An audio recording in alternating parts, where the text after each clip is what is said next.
Buenas noches. Hace 3 meses que está entre nosotros. Los científicos lo han bautizado como COVID-19, pero nos referimos a él como coronavirus.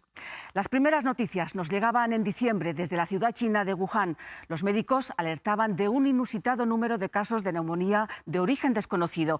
Aún no le prestábamos mucha atención cuando cerraron la ciudad a cal y canto. A partir de ahí todo se desencadenó muy rápido. El virus ya ha llegado a más de 60 países. Los contagiados se acercan a 100.000 y la cifra de muertes ya supera los 3.000. 2 en España, 1 lo hemos conocido esta misma tarde. Las cosas ya no pasan solo en la lejana China y todo sucede a lo grande. A pesar de todo esto, los científicos nos dicen que este virus no es especialmente virulento y repiten que es menos peligroso que la gripe común. Y ahí es donde vienen las dudas y nos inundan las preguntas. Conscientes de que el conocimiento es el mejor antídoto del miedo, les hemos preparado este programa especial. Bienvenidos.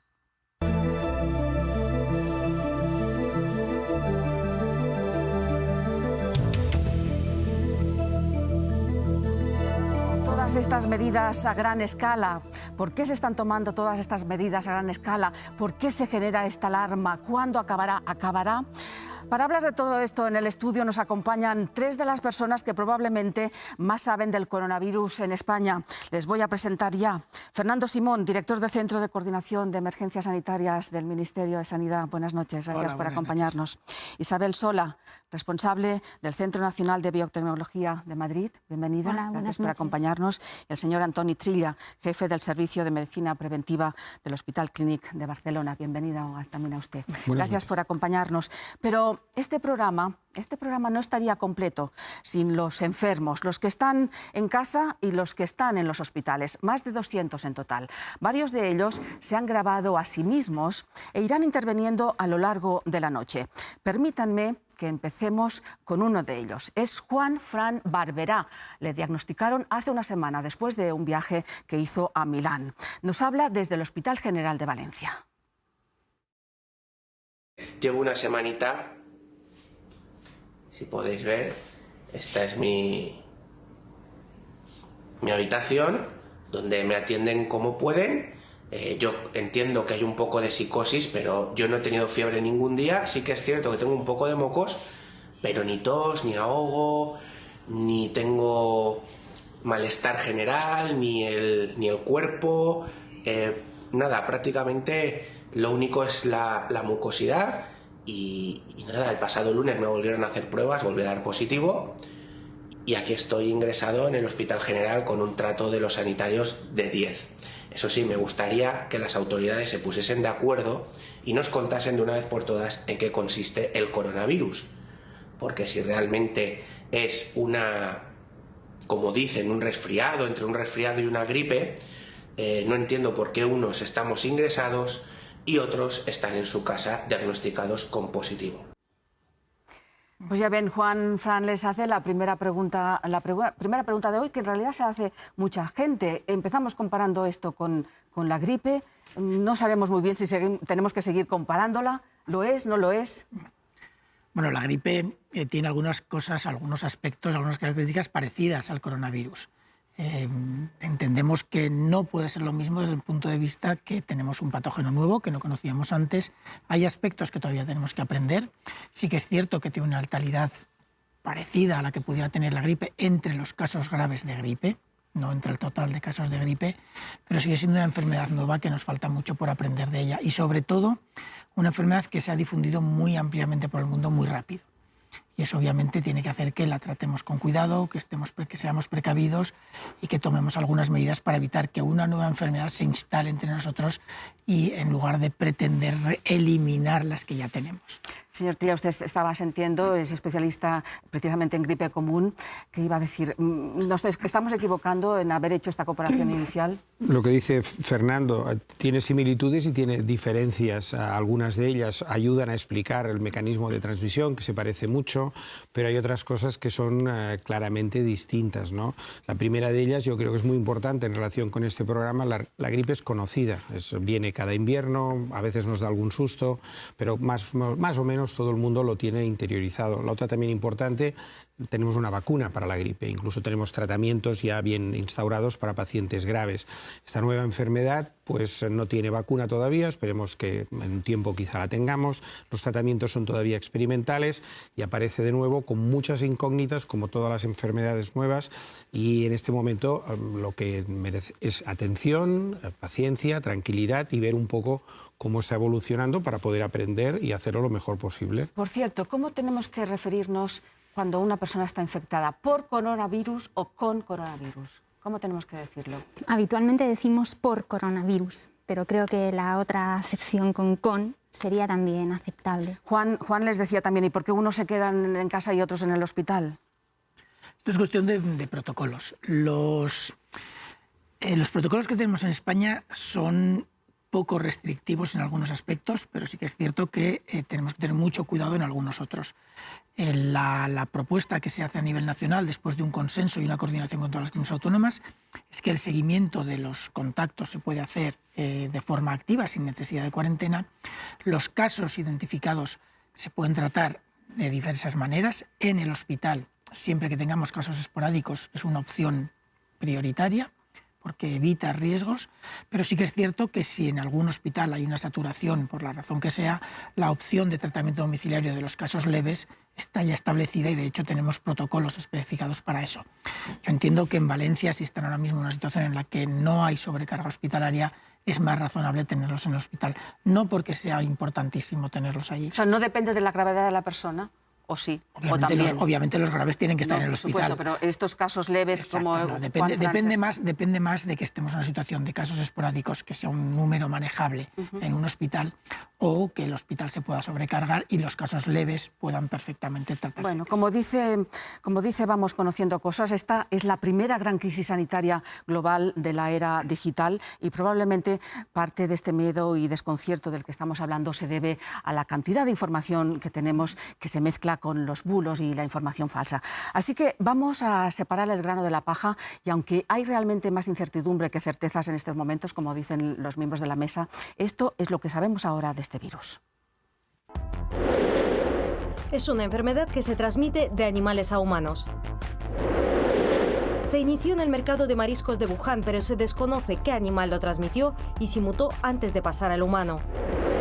Sobre todo por las secreciones de personas infectadas que contaminan las manos u otras superficies y que entran en contacto con la mucosa de la boca, nariz o ojos de otras personas. También por algunos procedimientos médicos invasivos del tracto respiratorio o las heces de la persona contagiada. De 5 a 10 días, aunque pueden ser más, por eso la cuarentena son 14. Apenas les afecta, la mayoría no ha tenido síntomas o han sido leves. Podría debilitarse por la llegada de la primavera, más horas de sol y temperaturas más altas. Esto es algo de lo que estamos pensando. Cuando llegue el calor va a desaparecer, se hará menos fuerte.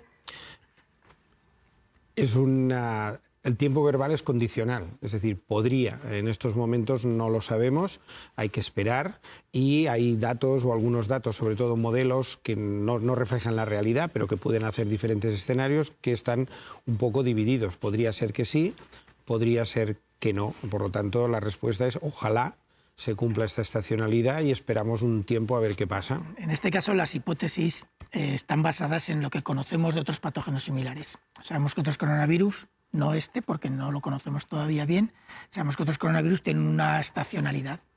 Sabemos que el virus de la gripe, que es de otro tipo, no tiene nada que ver con la familia de los coronavirus, también tiene una estacionalidad. Y aunque es otro tipo, un virus diferente, sí que se transmite de forma parecida. Con la estacionalidad se entiende tanto el cambio de clima, el cambio de la temperatura del invierno a la primavera, como el cambio de hábitos de las personas. El cambio del invierno a la primavera, en la que se abren las ventanas, se airean las estancias, se tienen relaciones, digamos, menos hacinadas en espacios cerrados con mucha sobrecarga, y eso podría favorecer, por lo que conocemos de otros coronavirus. Lo extrapolamos a este, esperamos que pase, pero la verdad es que, como dice Toni, no tenemos ninguna certeza de que vaya a ser así. Sí, es cierto que otros coronavirus sí que se ha caracterizado mejor cuál es su estabilidad y su resistencia a las condiciones de temperatura, de sequedad, y es cierto que al aumentar la temperatura el virus pierde infectividad. Es decir, que cuando se deposita en alguna superficie como consecuencia de una tos o un estornudo, soportaría menos tiempo manteniendo la infectividad. Con este virus todavía no tenemos la certeza, porque son todo incertidumbres, muy poco conocido. Esperemos que suceda igual que... Sí, yo creo que hay un detalle que es importante para que la gente no piense que esto se acaba tan fácil. Probablemente yo tengo la esperanza de que efectivamente esta estacionalidad se mantenga, pero el que dentro de unos meses pueda no detectarse el virus porque circule poco, no implica que no haya una circulación subyacente que no detectemos y que el otoño que viene pueda volver a resurgir. Esperemos que no. Pero ¿Nos están tenemos que preparando tener... ya? No, ¿Al decir esto?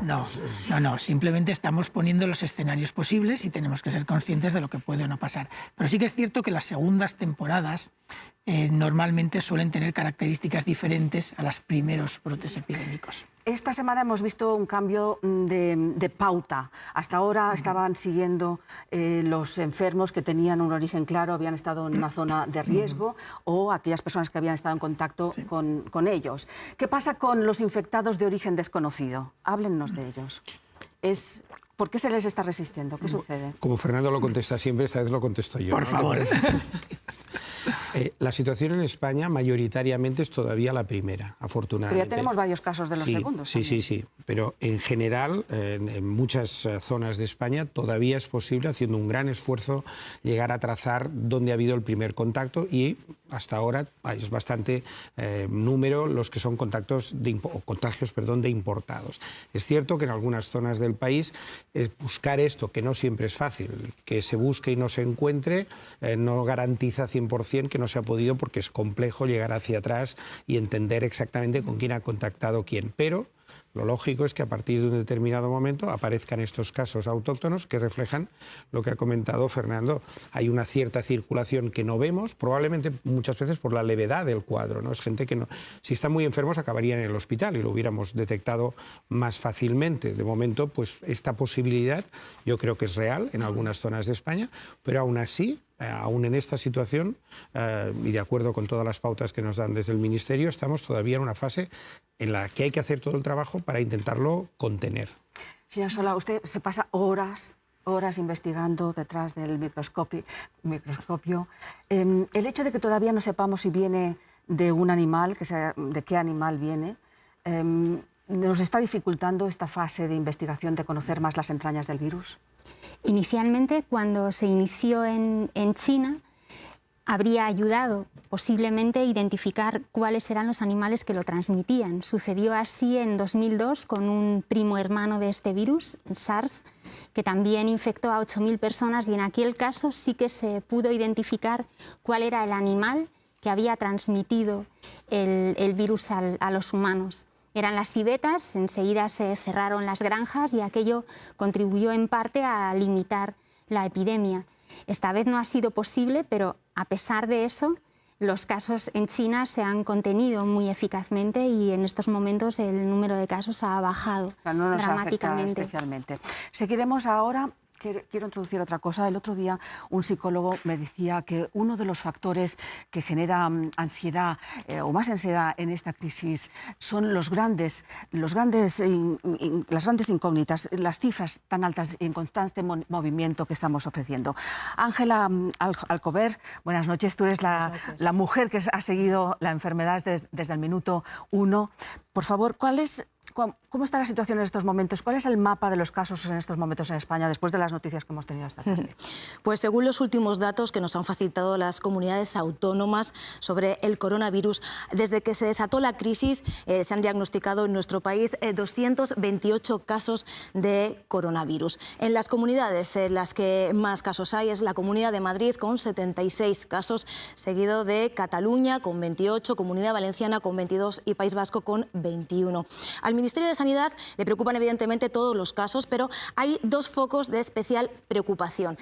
Uno es el foco de Torrejón de Ardoz, aquí en Madrid, y otro el del Hospital de Vitoria, en el País Vasco. ¿Y por qué les preocupa especialmente? Porque en estos sitios se desconoce el origen del contagio. La evolución, analizando estos datos de los que me hablas, ¿la evolución aporta información significativa, Ángela? Sí, podemos fijarnos que el primer caso hay que remontarse al 31 de enero. Es un turista que está en la isla de La Gomera, es alemán y se ha contagiado en su país de un caso positivo. Esperamos al 9 de febrero para el segundo caso. Es un residente en Baleares, en Mallorca, que ha viajado al extranjero y se ha contagiado también del virus.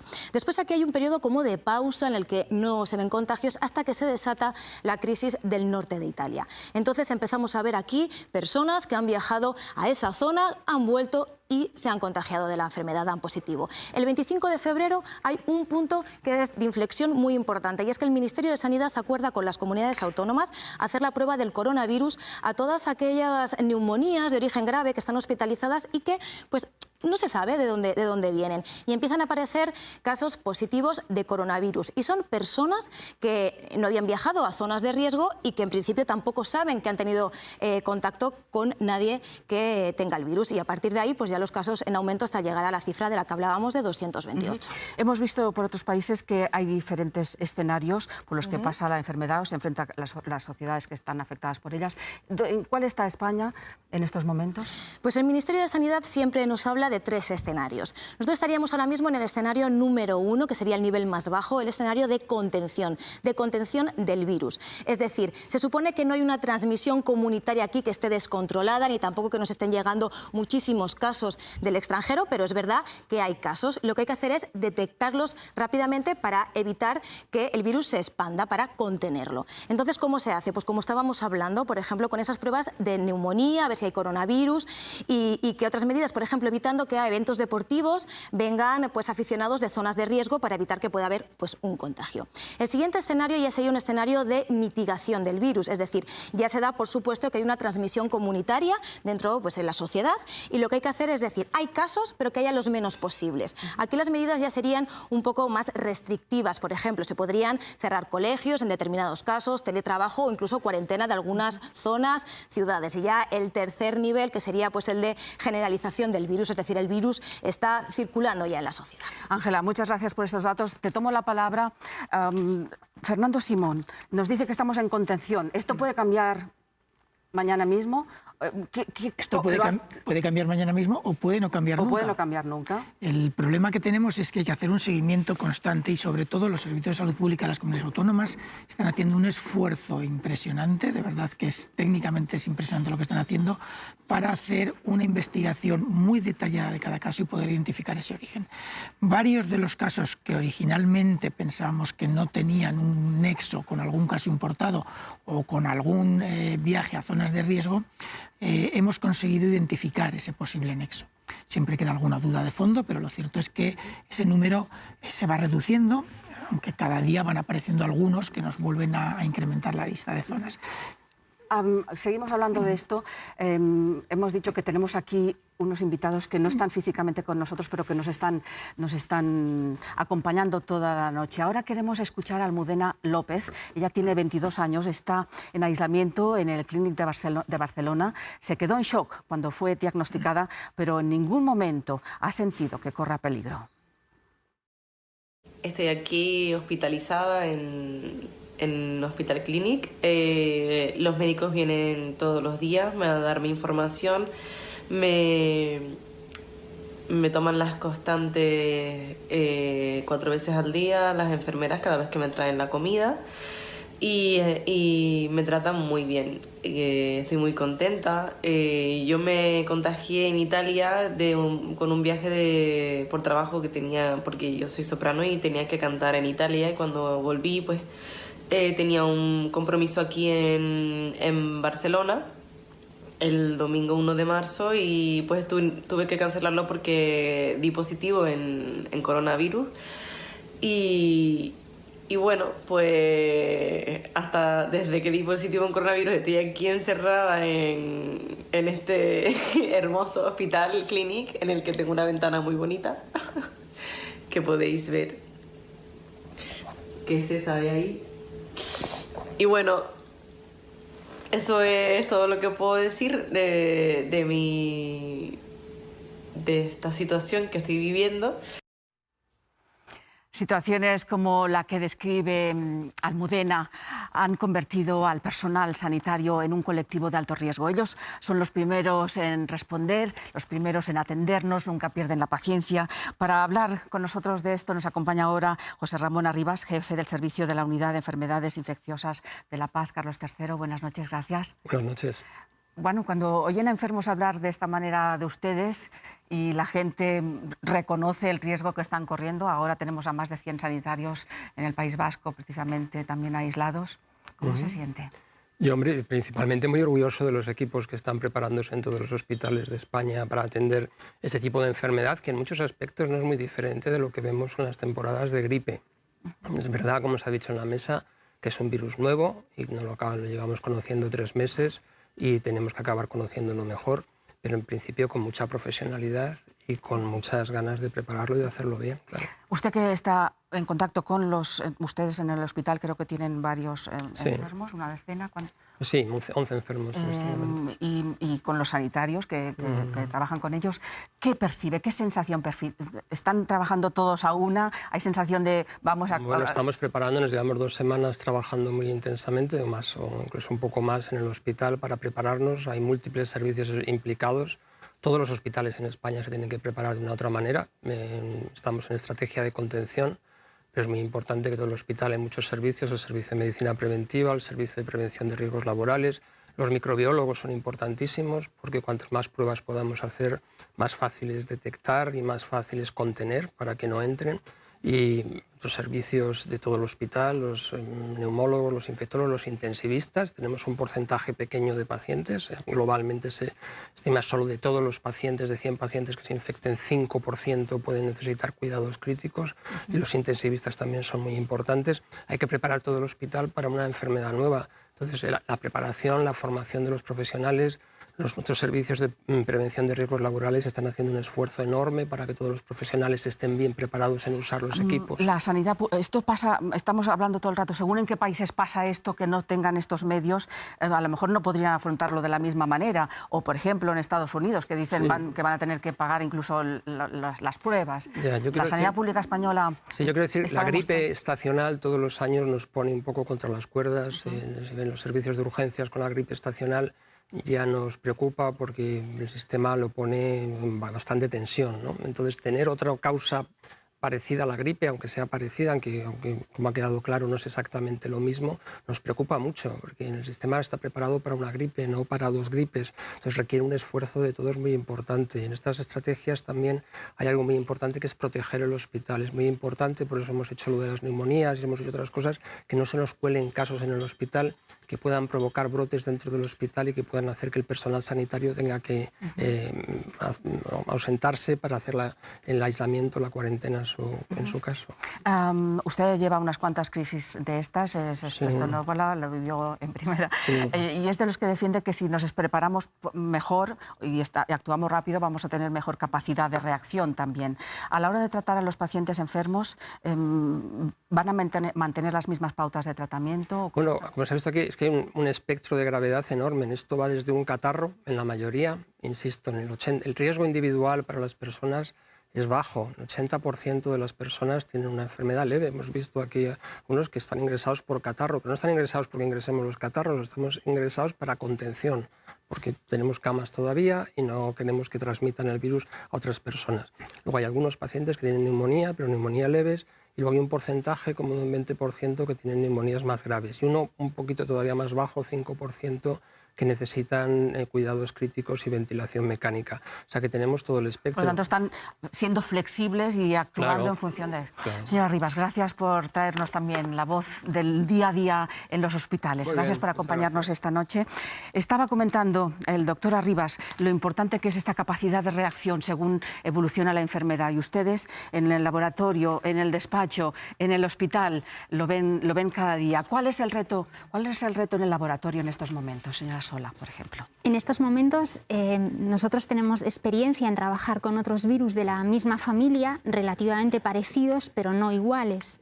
Y por tanto es conocer mejor cómo es este virus, a qué se debe el que tenga las características de que se transmite eficientemente, de que en un porcentaje relativamente pequeño, pero tiene la capacidad de matar, tenemos que trabajar en descubrir cuáles son esos elementos que lo hacen peligroso para poder, a partir de ese conocimiento, diseñar vacunas que permitan proteger frente a una infección similar a esta o descubrir terapias antivirales que puedan ayudar a combatirlo.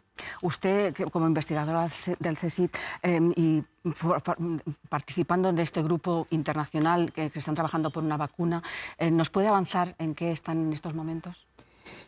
Estamos empezando a reconstruir el virus en el laboratorio utilizando técnicas de biología molecular que utilizamos de forma rutinaria. Y una vez que tengamos el virus reconstruido, lo que hacemos es ir identificando cuáles son esos componentes del virus que lo hacen peligroso y que lo hacen mortal, con la intención de atenuar el virus, es decir, debilitarlo para poder utilizar un candidato a vacuna que esté atenuado, pero que sea capaz de inducir protección y de proteger a la población a la que se administre. ¿Las pautas de factores de riesgo las mantenemos? ¿Van a alterarse a medida que evolucione? Bueno, yo creo que tenemos suficientes casos para entender a nivel global, no nosotros, a nivel global tenemos suficientes casos para entender las características clínicas de la enfermedad.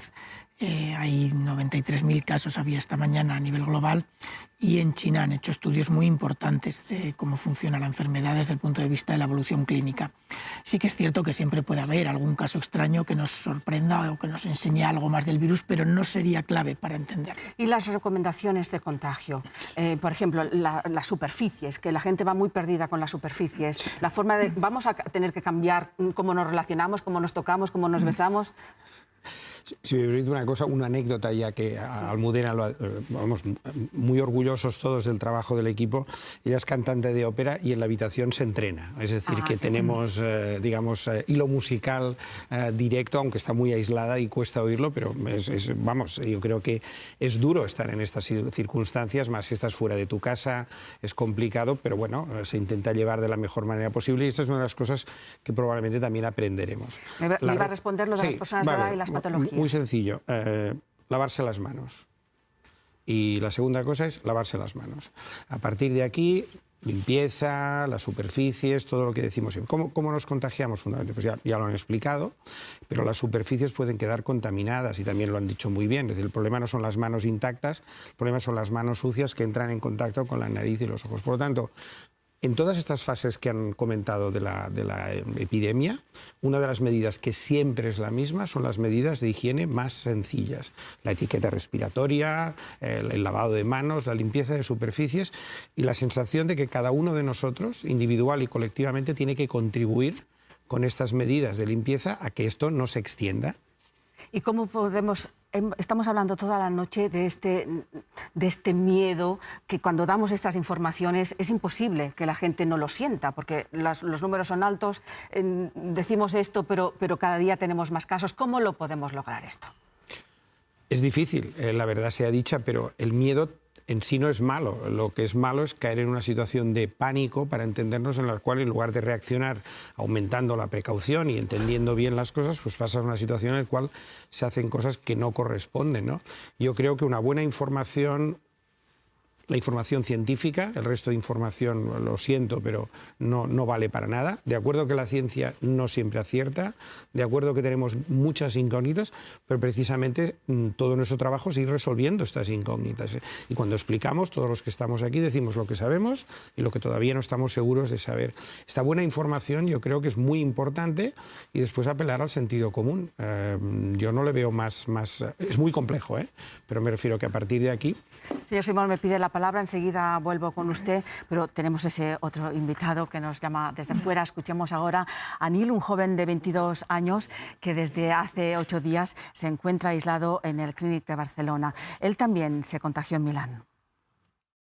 Para mí es súper importante mantener a la gente informada porque me he dado cuenta, escuchando comentarios en redes sociales, que la gente, al haber tanta información, no sabe qué es verdad, qué es mentira, no sabe a quién escuchar y la verdad es que poder contar en primera persona qué es el coronavirus y poder ayudar a las personas para aclarar sus dudas, pues es muy reconfortante. El contagio más peligroso sigue siendo el del miedo, como hablábamos en la mesa. Por ello, la Organización Mundial de la Salud cuida mucho sus palabras a la hora de anunciar sus decisiones. Saludamos ya desde Ginebra, nos acompaña la doctora María Neira, directora de Salud Pública de la OMS. Buenas noches, señora Neira.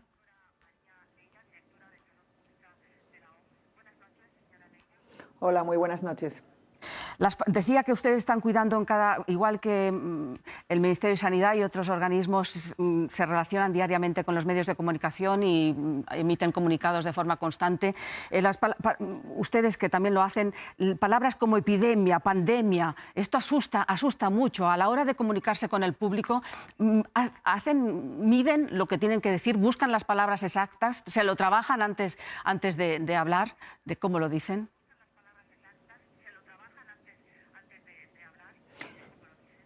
Efectivamente, somos muy conscientes del peso institucional, del peso emocional que puede acarrear ciertas palabras en un contexto y con el peso que tenemos desde la Organización Mundial de la Salud. Y por eso, efectivamente, se intenta transmitir esa información de forma balanceada, a veces de forma también pedagógica, si se puede, para que todo el mundo nos pueda entender, y calculando efectivamente el impacto que esas palabras pueden tener en la imaginación colectiva, digamos, porque somos muy conscientes que palabras como epidemia o pandemia conllevan siempre una serie de miedos aparejados que a veces, por mucho que se pongan encima de la mesa los hechos concretos y los datos, pues es difícil de distanciarlas, digamos, de lo que va a generar y la percepción que van a generar. Somos muy conscientes de ello, sí. Usted, ahora que me menciona la palabra pandemia, todo el mundo les pregunta cada día, ¿van a declarar pandemia? Bueno, esto no es que uno se levante y diga vamos a declarar pandemia. Tienen unos protocolos, depende de unos países, unas cantidades. ¿Nos puede informar en qué y qué tendría que pasar para que ustedes declararan la pandemia? Explícanos esas graduaciones que tienen a la hora de calificar esta situación.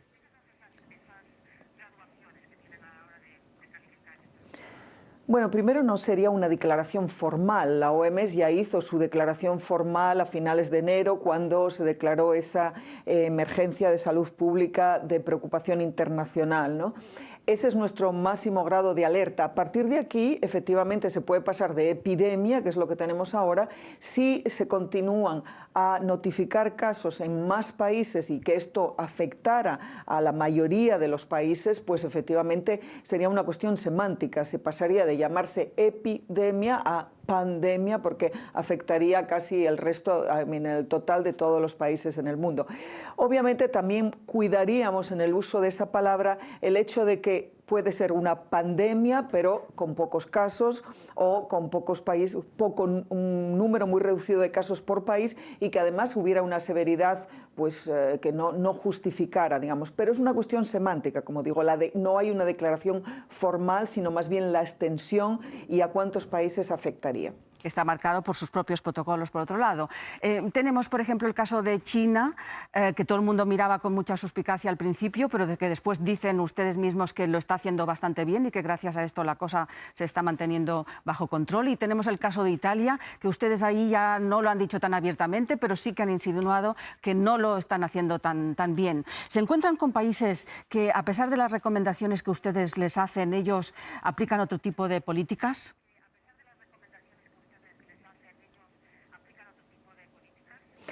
Bueno, la OMS lo que hace es una serie de, digamos, un paquete de medidas y unas recomendaciones generalizadas en varias líneas. Unas, cuáles son las recomendaciones de población, o sea, destinadas a la población y para frenar esa extensión, qué tienen que saber los ciudadanos, cómo tienen que contribuir a esa prevención a través de esa higiene de la que hablábamos, qué información, la comunicación, cómo se está en contacto permanente para informar de forma muy transparente. Las segundas medidas, evidentemente, son destinadas a los sistemas sanitarios, a reforzarlos. Y dentro de esas recomendaciones, evidentemente, cada país tiene que hacer su propia evaluación de riesgo y, en función de esa situación y de esa evaluación de riesgo, pues decidir cuáles son las medidas. Nosotros no tenemos una medida que sea aplicable a todos los países exactamente igual, porque cada país o cada región geográfica tiene sus particularidades, su número de casos, su extensión, y en ese sentido, pues efectivamente hay que adaptar y modificar de forma proporcionada siempre y de forma basada en una evaluación de riesgo y de beneficio. ¿Cuáles son, en función de esas medidas que se toman, qué beneficio se va a obtener y que sea lógicamente proporcionado? Y el tercer paquete de medidas nuestro pues va destinado evidentemente a la investigación y al desarrollo y a coordinar todas esas necesidades de información y que los ensayos clínicos avancen y que haya una armonización en todos esos protocolos también. Doctora María Neira, gracias por acompañarnos esta noche en este programa de reflexión. Fue en China, como saben, donde empezó todo, y a pesar de las dudas que teníamos al principio sobre si China estaba facilitando al mundo toda la información y datos reales, la OMS, como oíamos, afirma que la contundencia de las medidas que se tomaron y siguen aplicando han sido claves. Las cifras de afectados en China han empezado a frenarse, parece. Allí el coronavirus afecta a todos los niveles de la vida cotidiana, como nos explica nuestra corresponsal en Asia, Mavi Doñate. Llegamos a nuestro puesto de trabajo, a la oficina, y quizás sea el primer control de temperatura que tenemos que pasar. Ni hao. Bueno, hace unos días en los ascensores ha aparecido este cartel en el que indica tanto en chino como en inglés que no pueden subir más de 4 personas.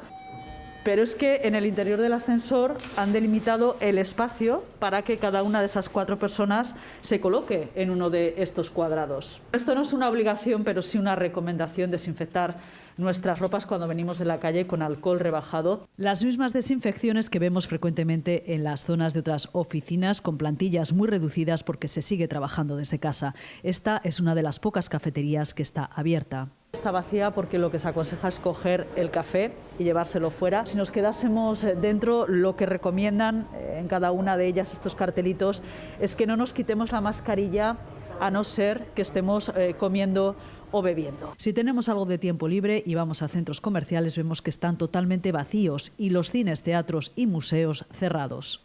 Si nos acercamos a hacer la compra en muchos supermercados de Pekín hay un cupo de personas, con lo cual no podemos entrar hasta que no salgan muchos de los que están. Tenemos que guardar una fila, guardar turno, en este caso va rápido. Una amiga me ha invitado a tomar café en su casa. Bueno, vamos a ver si nos dejan entrar. No tengo la tarjeta que acredita que vivo dentro, así que no me dejan entrar. Mi amiga tendrá que salir fuera. Pues esto es una muestra de lo que nos encontramos todos los días en Pekín desde hace ya más de un mes, en una ciudad que tiene 22 millones de habitantes y que todavía no ha recuperado su tono vital. Medidas obligatorias como llevar mascarilla en unos planes de prevención encaminados sobre todo a limitar el contacto entre personas y que no sabemos de momento hasta cuándo se van a prolongar. Gracias, Mavi, por mostrarnos tu día a día. Qué suplicio.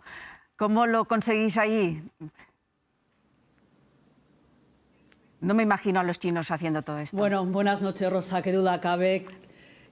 Muy difícil. Qué duda cabe que está siendo complicado. Estamos hablando, claro, de personas a las que se les dice que se queden en casa, que guarden cuarentena, que no vayan a trabajar, que no vayan a la universidad, al colegio. Esto es una ruptura de la rutina diaria que tiene un impacto psicológico y también sociológico y económico, porque estamos hablando de pérdidas millonarias tanto en las multinacionales como en las empresas pequeñas. Pero bueno, los chinos, por su cultura y también porque están, recordemos, bajo un régimen autoritario, al final o voluntariamente o obligatoriamente cierran filas. De todas formas, sorprendí hace unos días a un representante de la OMS que había estado en Wuhan, que decía que con cada uno de los vecinos que había hablado le sorprendía porque se habían tomado esto como una especie de guerra popular contra el coronavirus. Aquí, de todas formas, el mensaje que se da es no bajar la guardia, a pesar de que parece ser que la epidemia está más controlada, porque estamos hablando, recuerdan, de un coronavirus del que se sabe poco. No se sabe cómo se originó, no se sabe qué medicamentos específicos hay que dar la vacuna, y además todos los días salen informaciones bajo investigación. Ayer, por ejemplo, un periódico oficial publicaba un estudio de unos científicos chinos que decían que este coronavirus podría haber mutado en una variante mucho más peligrosa y contagiosa para los humanos. También se publicaba que un perro en Hong Kong había dado positivo porque se lo habría transmitido su dueña. Y una noticia positiva que tranquilizaba: parece ser que no hay evidencias de momento que esos pacientes que recibieron el alta clínica y que después han vuelto a dar positivo al coronavirus puedan transmitirlo, puedan ser contagiadores. Pero ya digo, todo bajo una cuarentena, nunca mejor dicho, que obliga a seguir con estos planes de prevención. Rápidamente, Mavi, ¿cómo compaginas la necesidad de informar con la posibilidad, considerando las dificultades que tenéis allí?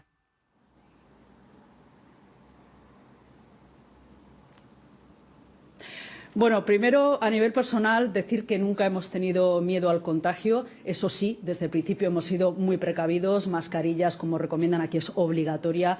También forrar el micro si vamos a lugares complicados. Y desde el punto de vista informativo, ya sabemos que China es un país complicado, pues ahora todavía más. Muchas veces de esa información oficial tenemos que separar lo que es propaganda de los datos. Es muy difícil, por no decir imposible, verificar esos datos, esos balances que van dando de forma diaria, y tampoco lo que corre por las redes sociales o por Internet, que es una forma alternativa de información que duda cabe, pues muchas veces lo veíamos al principio de la crisis cuando hablábamos de hospitales saturados, de desbordamientos, pues todo lo que circulaba nos podía dar pues un termómetro de la situación, pero muchas veces tampoco podíamos contar con ello porque era muy difícil de verificar. Bueno, Mavi, sabemos que son las 5:30 de la mañana para ti. Muchas gracias por hacer este esfuerzo y trasladarnos esta información de última hora también, como siempre. Gracias, buenas noches.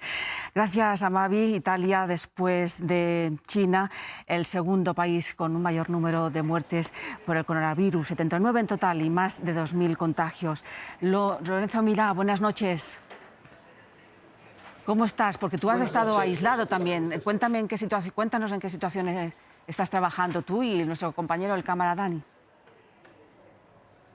Bueno, pues estamos aquí en la oficina con toda normalidad, pero como hemos estado 5 días en la zona de exposición, especialmente la zona roja, antes de que la acordonaran esos pueblos al sur de Milán, pues los médicos aquí en Roma nos han dicho que tenemos que guardar ciertas precauciones. Aquí en la oficina, cuando hay alguien más que Dani y yo, pues nos ponemos la mascarilla por si acaso somos contagiadores, cosa que ahora no sabemos. Los médicos no han querido hacernos la prueba porque dicen que estamos demasiado cerca de la exposición y que no saldría ningún resultado, que hemos de esperar, ver si hay algún tipo de síntoma. Pero mientras tanto tenemos que llevar la mascarilla en lugares cerrados aquí en la oficina y sobre todo en casa con mis hijos. Lorenzo, hoy el Gobierno ha vuelto a anunciar otras medidas, otro paquete de medidas muy contundentes que empiezan a ser efectivas mañana. ¿Cómo os vais a levantar mañana? ¿Qué va a estar abierto y qué va a estar cerrado? Bueno, el Gobierno llevaba ya varios días barruntando la posibilidad que esta noche ha concretado de cerrar todos los colegios y las universidades del país, extender a todo el país de norte a sur las medidas que estaban ya en vigor en las 3 regiones más afectadas por esta emergencia sanitaria, Lombardía, Emilia-Romagna y Véneto, de forma que mañana Italia se despierta con una situación verdaderamente extraordinaria, como ha dicho hoy el Premier Conte, medidas extraordinarias para una situación que también lo es, aunque aquí en Italia no son pocos los expertos que dudan de la eficacia de una decisión de tanto impacto como cerrar los colegios, las universidades. Por supuesto estaban cerrados ya otros lugares de aglomeración, como puedan ser teatros, cines. Háblanos de esto, porque tú sabes pues que eso, ¿no? está también siempre sobre la mesa si tal vez se llega a hacer en España o no. ¿Qué se está diciendo? Es interesante saber qué se dice en Italia de esta medida. ¿Por qué dices que hay gente crítica? ¿Qué pasaría, según ellos? Bueno, hay expertos que dicen que no está claro que el cerrar los colegios, donde todavía no hay síntomas de nada, pueda cortar la propagación, que al final es de lo que se trata. El gobierno italiano insiste en que esta es una medida de precaución dirigida a cortar la difusión del virus, que para ellos es la prioridad número 1, ¿no? Cortar la difusión para terminar cuanto antes con esta situación y también para evitar el riesgo de saturar, de desbordar el sistema sanitario italiano, especialmente la capacidad de cuidados intensivos, donde en este momento pues, hay en torno a 150 o 200 personas. Entonces, Lorenzo, algunos expertos creen que cerrar escuelas y universidades no es tan eficaz para eso. Claro. Lorenzo, te decía que hace unos días te convertiste en trending topic. ¿Cómo logras, estando en el centro de un país literalmente con casos y cada día con noticias, este balance de informar sin generar miedo, sin banalizar? ¿Cómo logras este equilibrio? Pues escuchando a los médicos. Yo realmente este fenómeno de Internet me sorprendió mucho, porque lo único que yo hacía era reproducir lo que oigo que dicen aquí los médicos, que afortunadamente salen mucho en los medios de comunicación y por tanto tenemos opiniones de los que de verdad saben de qué va esto. Yo no tengo ni idea, lo único que hago es escuchar y tratar de transmitir.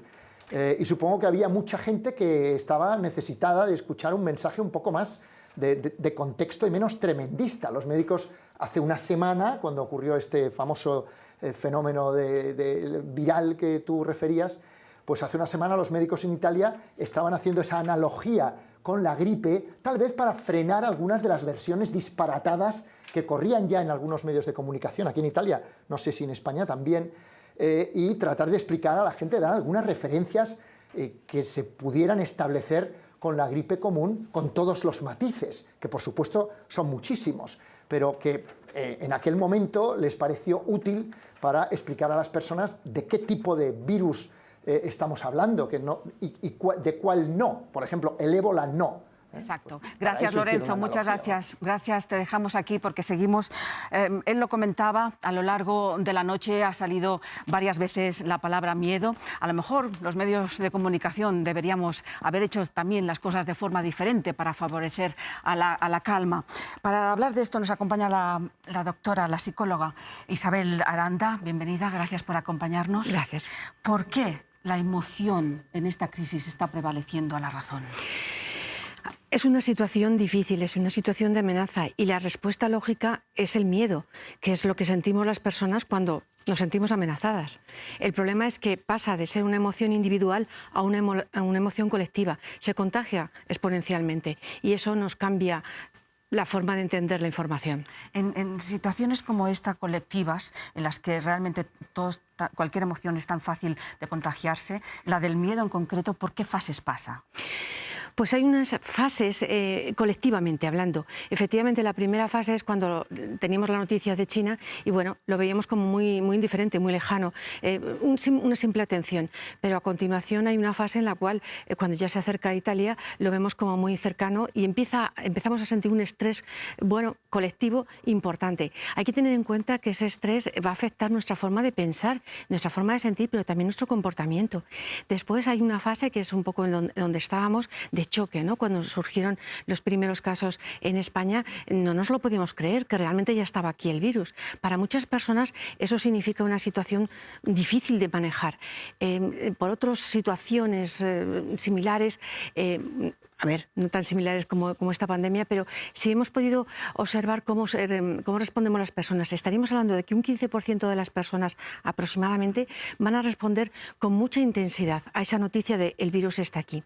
Otro 15% lo llevarían bastante bien y ese 70% restante es el que realmente está ansioso de información, el que necesita que se le diga cómo gestionar las cosas, que se le diga que todo está bajo control.